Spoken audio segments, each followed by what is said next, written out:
Well, and another game to really cap it off on Sunday night is another phenomenal game, the Bills and Bengals. And I hate to see that everyone agrees with me on this one and is siding with the Bengals, but the Bengals are now to -2 or -1.5, depending on where you look. They have 78% of the bets and 72% of the money with 26,000 bets in. This will shift a lot. I mean, this game's going to cross 100,000 bets probably very early on into Sunday, maybe midway through the day. And this is going to get a ton of bets because of the significance of this game.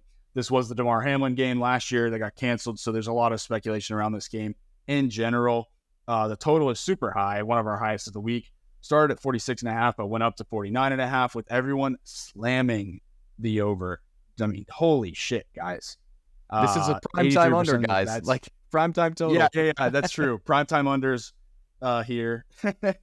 83% of the bets, 92% of the money. And everyone's slamming the Bengals money line too, for what it's worth. I don't even care, dude. I like the Bengals. I think the Bills are a little bit fraudulent this year. I think that, and I think that we called that out a little bit towards the beginning of the season too, that there are some lapses for this team. The Bengals, as they always seem to do, like, what's up with the slow starts for these guys? And now they're starting to fire on all cylinders. I know the Niners were a bit banged up, but the Bengals look really solid. And I think this is going to be a really interesting one. I'm not yet going to lock it in, for the sole reason of what's going on here with all the trends that everyone agrees with me and everyone's just slamming the over. Maybe this is a nice under spot for us. Maybe we wait for the under to start with a 5, because it's going to get to that point where it's Thursday now and it's already moved 3 points. So that total might hit a 5, and then I'll be taking the under on that. But what do you see here, Deej? Yeah, I'm with you. I like the Bengals as well. I think the Bengals are on an upswing. The Bills are on a downturn. Right now, it's the Bengals at home. While I said it last week on the pod, I was like, I'd be very surprised if the Bengals went in and beat the Niners in Santa Clara, and they did just that. They went in and held them, and Brock Purdy didn't look great. I think this is a great spot for Cincinnati to stay hot and really assert their dominance again after people kind of were like, hey, this team is gone, starting 0-3, right? So I wouldn't say they're back. I think their defense still has a lot of questions to answer, which is why you're seeing so many bets towards the over. However, I think with where their offense stands and how well they're managing games and the inconsistencies of Josh Allen, where it looks like he's God or he looks like Mac Jones, like there's no in between.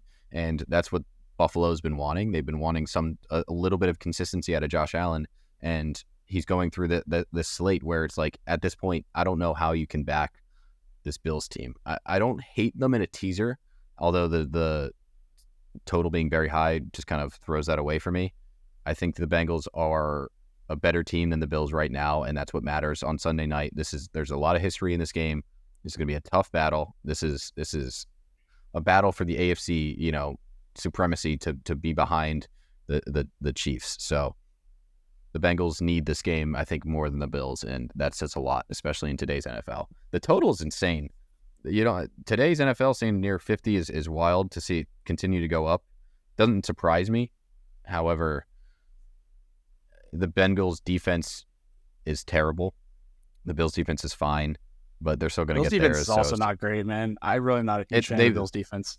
Right now, yeah, they've got a lot of injuries, so I don't hate the over. Although, I mean, we've talked about it. Maybe at this point of the season, we should start backing the public back in these heavy overs, but I don't know if I can do it here, especially in a primetime game. So, yeah, I like the Bengals with you. Under.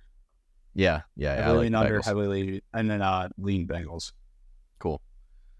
Thank you guys for listening. This is our breakdown of Week 9 in the NFL. It's been fun. Eddie and I have been on the opposite side of a lot of these games, but as always, you can check out our articles, as always, on happyhoursports.net for NFL.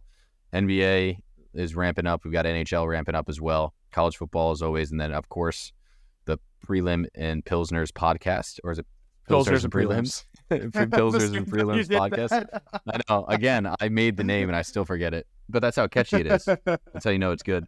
Yeah, we just got done recording for UFC Sao Paulo last night. You will see that. Well, that'll be out by the time this podcast comes out. So definitely go check us out. We previewed every single fight on that card, besides the one that got nixed with Elvis Brenner, where he got a different opponent.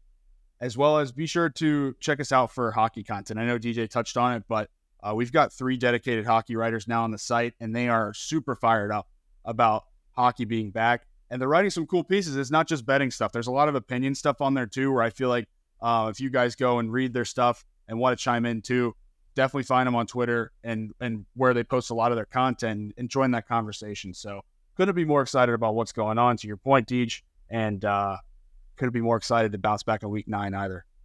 Yeah, it's going to be a good one. I'm excited to get into it. So thank you guys for listening. As always, we are here on Sharpen the Public every Tuesday and Friday, recapping and previewing NFL weeks. Thank you for listening. We will catch you next time. And thank you for checking us out on YouTube. Keep getting us some support.